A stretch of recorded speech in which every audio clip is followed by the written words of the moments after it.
오르사 전능하신 하나님 우편에 앉아 계시다가 저희로서 산 자와 죽은 자를 심판하러 오시리라. 성령을 믿사오며 거룩한 공예와 성도가 서로 교통하는 것과 죄를 사하여 주시는 것과 몸이 다시 사는 것과 영원히 사는 것을 믿사옵나이다. 아멘. 하나님 말씀은 시편 4편 1절에서 8절까지 말씀을 보겠습니다. 805쪽에 있습니다. 기도. 네. 죄송합니다. 김옥경 권사님 대표 기도하시겠습니다.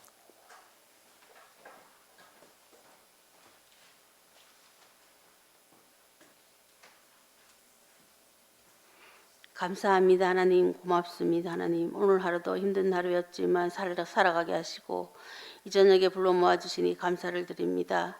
아버지, 저희들 나오지 못한 저희 성도들이 이 자리가 얼마나 소중한 자리인 줄 다시 한번 깨닫게 하시고, 저희들이 말세지마를 살고 있는 때에 예배를 소홀히 하지 아니하게 하시고 세상의 혼탁한 문화에 접어들지 아니하게 하시고, 저희들이 그들과 더불어 살 때에 조금이라도 빛의 역할을 감당할 수 있는 저희들이 되게 하여 주시옵소서. 아버지, 저희들은 불충하고 연약하고 부족합니다. 아버지, 모든 것을 아버지 뜻대로 살지 못하는 그런 죄인들의 죄인입니다. 아버지, 또한 저희들은 개가 정말로 토해서 자기가 먹은 것을 또 먹고 또 먹고 하듯이 저희들은 또한 모든 것을 반성하고 회개하면 했지만은 그것을 또다시 회개하는 그런 범죄를 저지르지 아니하게 하시고, 오직 아버지께로 나아가는 길을 열어주셔서 하나님만 섬기고 예수님 중심으로 살아갈 수 있도록 아버지 인도하여 주실 때에 저희 교회가 날로 부흥 발전함으로 말미암아 저희들의 소망이 이루어지게 하시고 개척교회 모델이 될 수 있는 저희 예수사랑교회가 되어지게 하셔서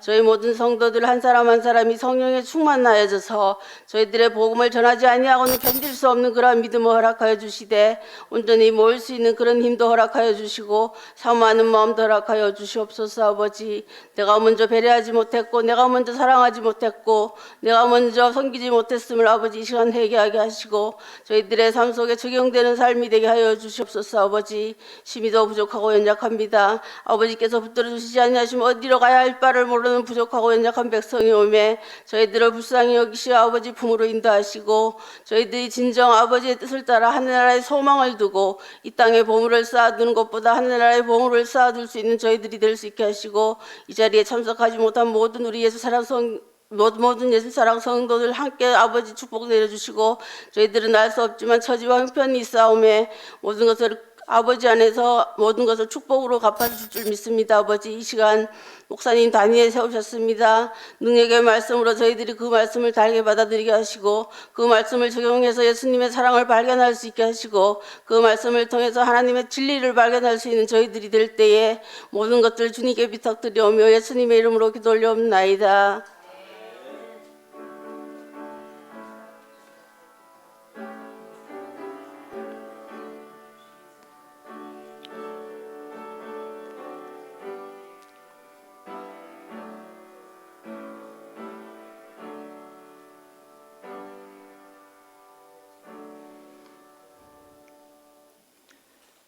하나님 말씀 시편 4편 1절에서 8절까지 말씀을 보겠습니다. 805쪽에 있습니다. 다 같이 읽겠습니다. 내 의의 하나님이여, 내가 부를 때 응답하소서. 곤란 중에 나를 너그럽게 하셨사오니 내게 은혜를 베푸사 나의 기도를 들으소서. 인생들아, 어느 때까지 나의 영광을 받고 욕되게 하며 헛된 일을 좋아하고 거짓을 구하려는가? 여호와께서 자기를 위하여 경건한 자를 택하신 줄 너희가 알지어다. 내가 그를 부를 때에 여호와께서 들으시리로다. 너희는 떨며 범죄하지 말지어다. 자리에 누워 심중에 말하고 잠잠할지어다. 아멘. 할렐루야. 잘 오셨습니다. 감사합니다. 내 마음 기쁨 그랬는데 원래 제목은 내 마음에 두신 기쁨입니다. 그래서 육체의 건강만큼 마음의 건강도 중요하다. 근데 실제로 살아가는 생활에서 우리 마음은 몸의 건강과 비교할 수 없을 만큼 무관심한 대상이 되고 있습니다. 그래서 유명한 연예인들이 갑작스럽게 자살 뉴스를 들으면서 우리에게 충격을 주지만, 그렇다고 우리 마음을 잘 관리하거나 지켜야 하겠다는 생각은 잠시 들다가 또다시 바쁜 일상생활 때문에 순식간에 사라지고 맙니다. 그래서 우리 마음이 학대당하고 있다. 그 전에 제가 생각해 보니까요, 그 전에는 먹고 살기 바쁘니까 그거에만 이제 집중돼 있지, 뭐 마음이 뭐 어쩌고 저쩌고 이런 거는 생각도 못했고 사치죠, 어떻게 보면. 그러니까 옛날에 어른들은, 부모님들은 자식들을 욕을 많이 한 것 같아. 욕을 많이. 저도 이제 공부를 좀 안 하는 것 같으면 우리 어머니가 화가 나시나 봐요. 그럼 막 학교 때려치라고 그러고 그냥 교과서 책 다 불사질을 하고 막 그랬잖아요. 근데 우리도 자식들한테 그렇게 하는 경우가 있어요. 근데 요즘 애들은 그런 말을 잘 듣지 못해가지고 때려쳐 그러면은 그것을 어떻게 받아들여야 될지 잘 모르는 것 같아요. 그렇죠? 우리 때는 욕하면은 그냥 그런가 보다, 그러고 넘어갔는데, 요즘 애들은 욕하면은 그걸 어떻게 받아들여야 될지 막 당황하는 거예요. 그래서 마음이 뭔지도 모르고 살아가는 사람도 있고, 생각이 마음인지 의지가 마음인지 모르고 살아가는 경우가 많은데, 마음을 영어로는 하트라고 그래요. 하트는 심장입니다. 히브리어로 마음은 레브라고 하는데 역시 심장입니다. 심장이 멎으면 사람이 죽은 것이지만 심장이 뛰는 사람은 살아있는 것입니다. 그래서 우리나라는 아직까지 뇌사를 인정하지 않습니다. 그래서 심장이 멈춰야지 죽었다고 그러고, 이 식물인간 뭐 이런 표현 쓰잖아요. 그래서 아직 살아있는 것으로. 근데 이제 선진국에서는 뇌사도 인정해요. 그래서 장기 이식, 뇌사한 사람들은 뇌는 기능이 멈췄지만 오장육부는 살아있기 때문에 그 장기 기증을 하는데, 문제는 이게 20년 있다가도 깨어나는 사람이 있다는 거예요. 20년 있다가도 깨어나는 사람이 있어요. 그러니까 이게 쉽지가 않아요. 어느 방송에서 이제 아버지가 이제 이렇게 중환자실에 계신데 가족들이 모여서요, 장남인 내가 결정해라. 이제 산소호흡기 떼는 거를. 근데 산소호흡기를 떼면 아버지를 죽이는 것 같고, 또 안 떼자니 또 가족들이 계속 부담스러워하는 것 같고, 참 그게 힘들다 그러더라고요. 꼭 어려운 건 다른 사람이 시키죠. 그래서 우리가 이 마음은 어떤 공간일까? 창세기 6장 5절에 노아의 방주 이야기를 보면 인간의 내부의 모든 생각과 뜻이 언제나 악하기만 한 것을, 그래서 내부라고 하는 것은 모든 생각과 의지가 담겨 있는 공간이다. 이 공간 안에서 악한 것이 만들어질 수도, 하나님을 기쁘시게 하는 선이 만들어질 수도 있습니다. 솔로몬 성전을 건축하고 솔로몬의 기도가 열왕기상 9장 3절에 내 눈과 내 마음이, 여기서 마음이 레브, 언제나 이곳에 있을 것이다. 다시 말하면 하나님의 심장, 이 마음을, 심장을 마음과 의지가 머무는 곳. 6절에 내 심장에 두신 기쁨은, 이렇게 해석하는 것이 더, 심장을 이렇게 우리가 딱 심장 그러면 뭐를 상상하게 돼요? 뛰는 걸 생각하잖아요. 그렇죠? 심장을 뛰는 거. 그러니까 살아있다는 사실이 주는 기쁨, 내 심장에 두신 기쁨은, 내 마음에 두신 기쁨은 아직 살아있다는 사실이 주는 기쁨을 우리가 느낄 수 있다는 거예요. 그러니까 우리가 고난 중에 마음을 넓히고 살아라 그랬는데 1절에 보니까 자신이 고난 중에 있다. 이 곤란한 상황은 어떤 것을 말하냐면 사람들이요 빨리 벗어나고 싶다. 그래서 이 곤란하다 이 말은 히브리어로 고난은 차르라고 했는데 답답한 장소, 사방이 꽉 막힌 장소. 그래서 이 폐쇄 공포증이죠. 좁은 공간에 들어가면 막 답답하고 숨을 못 쉴 것 같은, 저도 그런 게 있는 것 같아요. 그래서 저는 비행기 타는 걸 별로 안 좋아해요. 비행기 그 의자를 왜 이렇게 좁게 만들어 놨는지 거기 있다는 것 자체가 막 스트레스 받아요. 그래서 그런데 다윗이 뭐라고 그랬어요? 곤란 중에 나를 너그럽게 하셨사오니, 이 너그럽다는 말은 히브리어로 히르하베타라고 그랬는데 넓게 하셨다. 이 좁은 공간을 넓혀 주셨다 이런 뜻이에요. 너그럽다는. 곤란은 좁은 공간. 여러분 서대문 형무소 혹시 가보셨나요? 그 박물관에? 거기 가면요.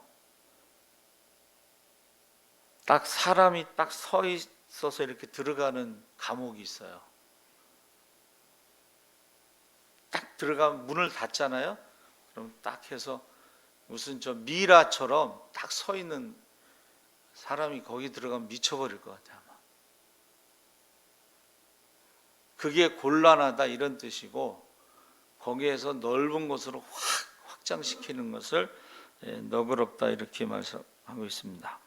그래서 구약 성경의 협소, 작다는 것은 고난과 핍박을 의미하고, 반대로 넓은 공간은 하나님의 구원과 풍요로움을, 안전을 의미합니다. 그러니까 지금 다윗이 자신이 답답한 처지에 처했다는 것은 숨 쉴 수 있는 공간, 그것을 만들어 주셨다, 마음을 넓혀 주셨다 그랬어요. 지금 이것은 다윗이요 도망 다닐 때의 그 아둘람 굴이 있죠. 굴 속에 있는데 사울이 3,000명을 데리고 와서 뒤지는 거예요. 야, 여러분, 굴이 조그만데 거기 3,000명의 군사가 뒤진다고 생각해 보세요. 어디 숨을 데가 없잖아요. 이게 곤란하다, 답답하다, 또 내가 감당할 수 없고 버틸 수 없다 이런 뜻이에요. 그러니까 우리나라 사람들은요 누가 부탁을 하면 거절을 못해. 근데 그것 때문에 곤란한 지경에 이르는 경우가 많습니다. 특히 그 돈 문제 있죠. 우리 집사님은 전에 어느 교회 집사님은 착하긴 천사 같은데 답답해. 왜 그러냐면 구역 예배 드리러 갈 때마다 기도 제목이 하나씩 나와. 답답해. 이번 주에 구역 예배 가면 기도 제목이 뭐냐? 조카가 사업을 하는데 돈을 빌려주고, 남의 돈, 자기 돈을 빌려준 게 아니고 남의 돈 8천만 원을 빌려다가 조카를 빌려주고 그 이자를 자기가 갚고 있어. 구멍가게 하면서. 막 답답해요. 또 그 다음 주에 가면 또 기도 제목이 있어. 또 답답해. 여러분, 우리나라 사람들은요 거절 못하는 것도 이게 큰 자기를 곤란하게 만드는 그런 상황을 계속 경험하게 돼요. 그래서 여러분 다음부터는 여러분 누가 부탁하잖아요. 그럼 기도 좀 해보겠습니다. 이렇게 꼭 얘기해요. 그것도 한 40일 철야 좀 해보고 뭐 이렇게 하든가. 그러고 나서 어떻게 하는 거냐? 기도 좀 해보겠다고 시간을 번 다음에 교회에 와서 좀 물어보세요. 어른들한테 물어보고, 권사님 이런 상황인데 어떻게, 한 사람한테 물어보지 말고 한 10사람한테만 물어보면 어느 정도 답이 나와요. 근데 이제 거절하지 못하니까 그냥 그걸 그냥 받아들였다가 나중에 곤란한 답답한 일을 경험할 때가 참 많습니다. 그렇죠? 누구 보증서 주는 사람들. 성경에 보증 쓰지 말라고 했는데도 보증 쓰잖아요. 그래서 어느 집사님은 신우가 돈을 보증서 달라고 그러니까는 올케가 어떻게 했냐면 적금 통장을 갖다 줘버렸어. 그냥 이 돈 내가 준다. 보증 서는 것보다 적금이라는 건 정해진 금액이지만 옛날에 보증은요 무한 책임이었어요. 무한 책임. 무한 책임은 다 날아가는 거야. 근데 얼마 전에도 우리 청년이요 갑자기 이사를 간대. 그래서 왜 이사 가냐니까는 자기 고향 후배하고 오빠네 집에서 방 하나 이제 이렇게 해서 같이 사는데 오빠가 보증을 서가지고 그 집을 쫓겨나게 돼서 같이 쫓겨난 거예요. 같이. 그러니까 보증 잘 쓰는 사람하고 같이 살면 같이 이제 곤란한 지경을 당할 수가 있습니다. 근데 사무엘상 22장 보면은 다윗이 그곳을 떠나 아둘람 굴로 도망하매 자기도 지금 도망 다니고 있는데 환난 당한 모든 자와 빚진 모든 자와 마음이 원통한 자가 다 그에게로 모였고 이런 걸 뭐라고 표현해야 되나? 미치고 한장하죠. 자기도 지금 도망 다니는데 그 아둘람굴로 환난 당한 모든 자와 빚진 모든 자와 마음이 원통한 자가 다 그에게로 모였는데 거기에 우두머리가 돼서 400명가량 됐다. 이 400명을 어떻게 해야 돼요? 먹여야 될 거 아니에요. 그렇죠? 근데 보세요. 그때 다윗이요, 그들을 너그럽게 했다. 그게 무슨 말이에요? 그들을 받아들였다는 거예요. 아니 자기도 지금 도망 다니는 주제에 오지랖도 넓지. 그 400명의 사람들이 빚진 자, 환난당한 자, 마음이 원통한 자, 이 400명이 모이면 어떨 것 같아요? 쌀떡에서 인신난다고 환난당하고 빚지고 마음이 원통한 사람들 400명이 모이면 상상이 가죠. 근데 다윗이요 너그럽게 마음을 넓혀서 우리 같은 처지 사람끼리 서로 위로하며 삽시다 하고 그들을 받아줬다는 거예요. 그러면서 보세요. 자기 혼자 다닐 때는 일용할 양식만 구하면 되지만 이제 그 사람들을 받아들였으니까 어떻게 해야 돼요? 하나님 400명이 먹을 양식을 주세요. 기도가 바뀌는 거예요. 기도가. 그래서 도망 다니던 다윗에게 하나님이 큰 깨달음을 주신 거예요. 하나님이요 다윗에게 사람들을 보냈을 때는 그들을 감당할 만한 능력도 주실 줄 믿습니다. 아멘. 23절 3절에 다윗의 사람들이 또 그에게 이르되 보소서 우리가 유다에 있기도 두렵거든 하물며 그일라에 가서 블레셋 사람들의 군대를 치는 일이니까. 이게 무슨 말이에요? 이제 400명이 지금 먹고 사는 것도 지금 힘든데 갑자기 그일라 사람들이 블레셋 사람들이 우리를 치니까 좀 도와주세요 그러는 거예요. 그러니까 다윗이 또 마음을 너그럽게 먹고 우리가 그래도 그일라 사람들을 좀 도와줘야 되지 않겠느냐? 그러니까 400명이 아니 우리 지금 매일 먹는 것도 지금 겨우겨우 지금 먹고 살고 있는데 지금 가서 누구를 도우라는 겁니까? 쫓기는 주제에 누구를 돕습니까? 그때 또 다윗의 마음이요 너그러우셨다 그랬어요. 이게 좀 감당이 안 돼. 같이 모여들었던 사람들도 지금 블레셋과의 싸운다는 건 지금 감당이 안 되는 거예요. 그런데 우리가요 공경에 처한 사람들을 돌아보지 못하는 것이 아니라 오히려 그들을 도울 수 있는 힘이 있다고 믿고 지금 다윗이요 기도하는 거예요. 하나님 우리가 도망 다녀봐서 아는데 참 이 블레셋 사람들 참 나쁜 사람들입니다.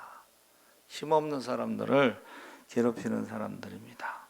하나님께서 힘을 주시면 우리 가서 한번 싸워보겠습니다. 이렇게 태도가 달라진 거예요. 그러니까 사람이요, 나무는 큰 나무 밑에서 못 크지만 사람은 큰 나무 밑에서 커야 된다고. 저와 여러분도 그 하나님 밑에서 성장해야지 큰 사람이 될 줄 믿습니다. 아멘. 그러니까 기도하는 사람들 보면요, 굉장히 참 담대하기도 하고 무모하기도 하고. 예? 아니 모세 할아버지가 80세에 그 사람들 데리고 나오면 어떻게 하겠다는 거예요? 그 참 무모하죠. 당장 그 홍해 앞에 섰을 때 얼마나 당황스러워요.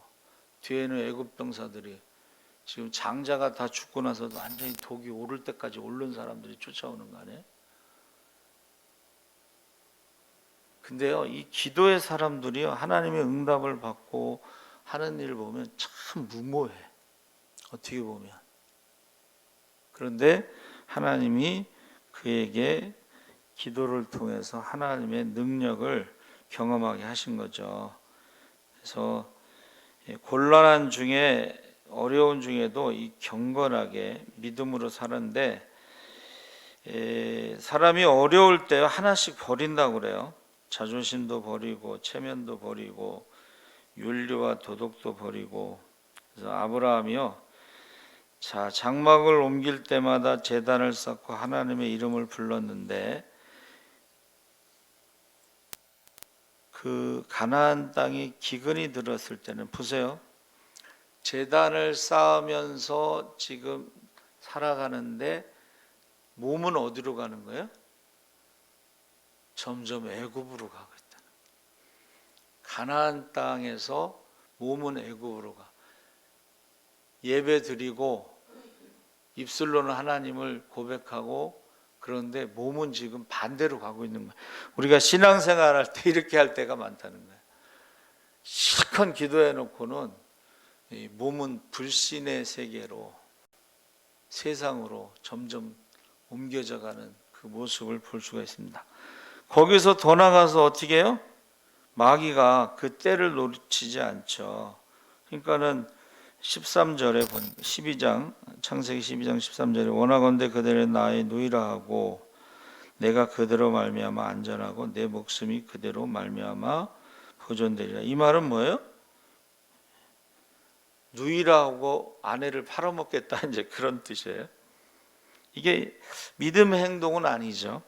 자기만 살겠다고 하는 거죠. 그러니까 사람이 어려워지면 양심도 도덕도 윤리도 다 팔아먹게 된다는 거예요. 목숨을 잃을까 봐 두려운 상황이 만든 추한 모습이죠. 그런데 다윗은요, 기도하는 가운데 지금 산 넘어 산이라고 혼자 사는 것도 힘든데 400명이 자기에게로 오고 400명이 먹고 사는 것도 힘든데 블레셋과 싸워야 되는 그런 상황에서 하나님께서 그를 떨지 말고 경건한 자에게 하나님께서 힘을 주시는 것을 거기 보여주는데, 경건한 자라고 하는 것을 히브리어로 하시드, 인자함, 충성의 의미를 지닌 헤세드에서 파생된 것입니다. 경건하다는 것은 곤란한 상황에 처할수록 친절하고 사랑하고 믿음을 지켜야 하는 것을 말하는데, 공경에 처할수록 죄를 멀리하고 하나님과 동행하는 삶을 살아야 됩니다. 그래서 의의 제사에 대해서 로마서 12장 1절에 내가 하나님의 모든 자비하심으로 너희를 권하노니 너희 몸을 하나님이 기뻐하시는 거룩한 산 제물로 드리라. 이는 너희가 드릴 영적 예비니라. 경건이라는 것이, 도시 속의 사막이라고 하는 책을 쓰신 이성희 목사님이 있습니다. 이성희 목사님은 경동교회 담임으로 은퇴하셨는데 원래 서울신대 선배예요. 근데 서울신대가요, 옛날에는 공부 잘하는 학생들은 쫓아내는 그런 풍토가 있어. 서울신대는 교역자 양성소지, 공부하는 데가 아니다, 뭐 그런. 근데 그분이 참 똑똑하신데, 그분이 도식 속의 사막이라는 책에서 경건한 사람들은 늘 말씀을 묵상하고 기도하는 자세로 길을 걸어 다니다가 나무에 이마를 부딪혀 피를 흘리게 됩니다. 그러니까 이마에 핏자국이 있는 사람들이 경건한 사람이에요. 늘 기도하고 묵상하면서 이렇게 고개 숙이고 가다가 딱 부딪혀서 이마에 피가 나는 사람들이 경건한 사람들인데, 처음에는 그랬는데 나중에는 경건하다는 말을 듣고 싶어서 바리새인들이 아예 집에서 나올 때 자신의 이마를 벽에 찍어 피를 흘리며 거리로 나왔다. 이거는 경건의 모양을 만들어낸 거죠. 그렇죠? 예, 그래서 사람들에게 보이기 위한 경건. 원래 그 경건은 전통적으로 조용한 것, 정적인 것, 그런 것을 의미하고 있습니다. 근데 이게 꾸미는 것은 위선이죠, 외식이죠. 그래서 야고보서는 참된 경건은 자기 혀에 재갈을 물리고 거아와 가버를 환난 중에 돌아보고 새 속에 물들지 않는 것이다. 경건은 세상 속에서 생활과 인간관계에서 증명이 된다. 속세를 떠나서 경건해지는 것이 아니고, 변화산에 올라가서 경건해지는 게 아니고, 세상 속에서 사람들과 어울려 살면서 새 속에 물들지 않는 것이 경건이다. 그래서 여러분, 우리가 세상에 살지만 세상이 우리 안에 들어오지 않도록, 그리고 세상에서 하나님의 사람답게 살면서 세상을 더 나은 세상으로 만들기 위해서 노력하는 힘, 그것이 이제 경건이다 그랬습니다. 그래서 무엇에든지 참되고 무엇에든지 정결하고 무엇에든지 사랑할 만하고 무엇에든지 칭찬할 만하고, 그것이 경건한 그리스도인이다. 그래서 결국 아브라함이 하나님의 이름을 부르지만 애굽으로 내려갔다가 좀 망신당하죠. 사울왕도 마찬가지입니다. 그래서 사울왕이 이제 다윗이와 사울왕을 두 번 죽일 수가 있었어요. 뭐 기름 부음도 받았겠다. 사울왕을 죽이면 바로 왕이 될 수 있는데 왕을 죽이지 않죠. 그리고 더 도망다니죠. 그런데 그것이 바로 하나님이 기름 부음을 하신 그 사람을 자기가 죽이지 않고 도망다니는 고난의 길을 택한 것을 경건이라고 부른다는 거예요. 그러니까 경건은 뭐냐면, 우리가 좀 손해를 보더라도, 우리가 좀 힘들더라도, 고난의 길은 좀 길어질지라도 하나님과 관련된, 하나님이 기름 부음 받은 종을 자기 손으로 죽이지 않는 것이 경건이라는 거예요. 저는요, 하나님이 다윗이 사울을 죽이지 않을 때 사울 때문에 죽이지 않은 게 아니고 하나님 때문에 죽이지 않았기 때문에 하나님이 얼마나 고마웠을까. 그래도 다윗이 내 체면을 살려주는구나. 원수 갚는 것은 하나님께 있다고 했는데 다윗이 죽이지 않아도 사울은 결국 하나님의 말씀을 버렸기 때문에, 하나님께 버림받았기 때문에 전쟁에서 죽잖아요. 두 아들과 함께. 그러니까 하나님이 너무나 다윗을 사랑하셨을 것 같아. 사울을 죽이지 않은 이유가 뭐예요? 하나님이 기름을 부으셨기 때문에. 고난의 시간은 길어졌지만 고난을 견딜 수 있는 은혜를 다윗이 경험하게 됐다는 거야. 할렐루야! 할렐루야! 고난을 견딜 수 있는 은혜를 경험한 것이 큰 축복이라는 거야. 그게 경건한 자의 축복이에요. 그러면서 7절에 주께서 내 마음에 두신 기쁨을 그들의 곡식과 새 포도주가 풍성할 때보다 더하니이다. 그러니까 자 보세요. 하나님이 다윗의 마음에 두신 기쁨은 곡식과 포도주보다 더 기쁘다 하는 것을 경험한 거예요. 세상에 주는 기쁨보다 더 큰 기쁨을 경험한 것입니다. 이것은 뭐예요? 고난을 능히 견뎌내고 경건한 삶을 살 수 있게 하는 기쁨.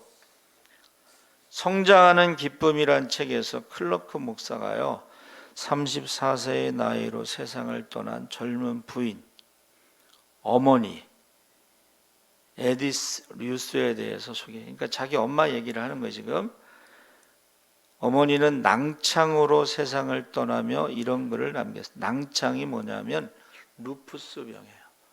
루푸스 병이 뭐냐면 면역 체계가 붕괴된 것입니다. 삶에서 엄마가 이런 글을 남긴 거예요. 삶에서 경험하는 우리의 고난조차도 하나님의 영광과 우리의 유익을 위해 사용될 수 있음을 아는 것, 이것이 기쁨입니다. 하나님이 나의 고난을 통해서 우리의 유익을 위해 사용하신다. 하나님의 영광을 위해서 우리의 고난을 사용하시고 우리의 유익을 위해서 우리의 고난을 사용할 수 있는 것, 그것을 알 수 있는 것이 바로 기쁨이다. 이 말은 뭐예요? 우리의 상황이 어떠하든지 간에 그 고난의 시간 동안에 여러분, 그 낭창이라고 하는 루푸스가 굉장히 고통스러운 거예요. 면역 체계가 붕괴되면 우리 몸 어디든지 염증이 생기고 열이 나고 막 고통스러운 겁니다. 근데 그때에 하나님이 항상 우리 곁에 계시다는 것을 경험하는 기쁨, 이것을 말하는 거예요. 하나님이 우리 마음에 두신 기쁨은 뭐예요? 고난 중에도 나와 함께 하신다는 것을 알게 하시는 그 기쁨. 그 기쁨을 말하고 있는 것입니다. 그래서 다윗이요, 그 기쁨을 고백한 거예요. 내가 평안히 눕고 자기도 하리니 나를 안전하게 살게 하시는 이는 오직 여호와이시니이다.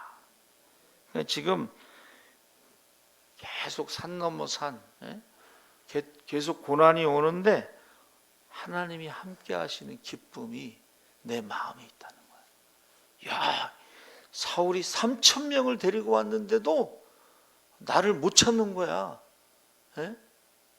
여러분, 실미도 영화 아시죠?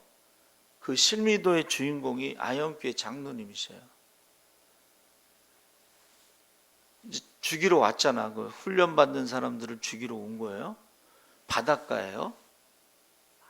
아무것도 없어. 이 장로님이 거기 서 있는데 자기 앞에서 자기를 못 알아보고 돌아가더래. 이거 있을 수 없는 얘기죠. 이걸 어떻게 설명해야 되지? 자기 앞에서 바닷가에 아무것도 없는데 자기를 보지 못하고 돌아가더라는 거야. 그래서 그 장로님 한동안 많이 간증을 하다면서요. 이런 일이요, 실미도만 있는 게 아니에요. 우리 성경 배달하는 이상 목사님 있잖아요. 가방에 성경 있으니까 뒤지면 그걸 왜 못 보겠어. 근데 눈을 가리면 못 본다는 거예요.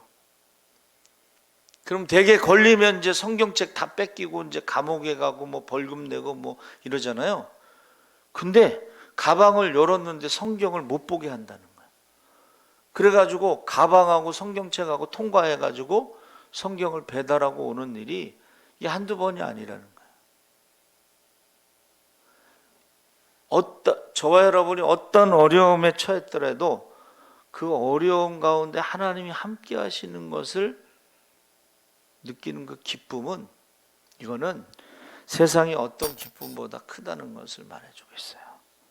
그래서 여러분, 저와 여러분이 아까 말씀드린 대로 우리의 고난조차도 하나님의 영광과 우리의 유익을 위해 사용될 수 있음을 아는 기쁨, 그 기쁨을 체험하시기 바랍니다. 아멘. 그래서 이 루푸스라는 것은 늑대라는 뜻인데, 늑대에 물린 자국처럼 그 증상, 피부 발진이 일어난다 그랬어요. 참 우리 서지방에도 후배 하나가 은평교회 청년이 있는데 루푸스병에 걸려서 또 신학을 해서 목회를 하고 개척을 했어요. 언제 죽을지 몰라요. 근데 하루하루가 기쁨이야. 예? 지금 루푸스 병에 걸려서 지금 신학을 하고 개척을 하고 목회를 하는데 하루하루가 기쁨이야. 그래서 전에 우리 학생 중에 햇빛 보면은 뭐 이렇게 반응, 알레르기 반응이 있다고 그랬는데 환자의 40% 정도가 햇빛에 민감하다. 태양에 과다하게 노출될 때 증세가 악화된다. 루푸스 병은 1000명의 환자가 병을 앓는 경우 각각 증상이 다르다. 왜 그래요? 우리 몸에 어디를 공격하면 거기만 증상이 나타나기 때문에 그렇게 증상이 다양하다는 것입니다. 그래서 저는 그때 성지순례 갈 때 그 루푸스 병에 걸린 후배가 같이 가고 싶은데 안 됐어요. 왜냐하면 그 전에 어떤 원로 목사님이 거기 어디 여행 갔다가 아파가지고 비행기로 실어 오고 병원에 가서 그때 시간과 돈과 많은 어려움이 있어가지고 이번에는 데려가지 않는 걸로 해서 못 갔는데, 여러분 이 내 마음에 두신 기쁨은 고난 중에 하나님이 나와 함께 하시는 기쁨을 말해요. 그래서 우리 지금 큰 나무 교회로 바뀐 장애자 4명이 출석하고 4명 중증 장애자는 집에 있어서 신방하는데 8명이에요. 근데 월세가 150인가 하여튼간 나가고 그런데 사모님 돌아가셨는데 너무 감사하대. 왜 그러냐니까는 자기를 잊지 않고 목사님이 전화해 주신 것에 너무 감사하다. 그래서 지소란 전사님이 선교헌금한 거 거기 10만 원 보내기로 했거든요. 그러니까 자기는 선교헌금보다도 목사님이 저를 위해서 잊지 않고 전화해 주신 것이 너무 고맙다고, 감사하다고. 또 이제 저기 시골에 어떤 젊은 목사님 몸이 안 좋아서 가정에서 가정교회를 하는데 거기 어머니한테 이제 그 전화번호를 물어보는데 그 어머니가요, 너무 감사해요. 아들한테 송교비 보내준다고 그 엄마가 너무 감사해요. 감사하다는 말을 계속해요. 지금 뭐 아들이 아파서 지금 그렇게 집에서 예배드리는 교회인데도 그게 그렇게 감사한가 봐요. 여러분, 고난 중에 우리 마음에 두신 기쁨은 고난 중에도 하나님이 우리와 함께 하신다는 거예요. 이거보다 더 큰 기쁨은 없다는 거예요. 저와 여러분이 꼭 하나님이 함께 하시는 기쁨을 누리시기 바랍니다. 아멘. 살아계신 하나님 아버지 감사합니다. 다윗이 고난 중에도 하나님이 그 마음에 두신 기쁨으로 인해서 하나님 영광 돌리고 찬양하고 있습니다. 하나님, 우리의 고난마저도 하나님의 영광을 위해서 사용하시고 우리의 고난마저도 우리의 유익을 위해서, 많은 사람들의 유익을 위해서 사용하시는 것을 기뻐하게 하여 주시옵소서. 감사하며 예수님의 이름으로 기도하옵나이다. 아멘. 광고 말씀은 봄 대신방을 해서 계속해서 기도해 주시고요. 박주창 목사님이 그 백내장 수술을 했는데 그 치료받으러 5월 14일 금요일서부터 6월 25일 금요일까지 혼자 방문한다 그래요. 여러분 기도해 주시기 바랍니다. 기도하겠습니다. 지금은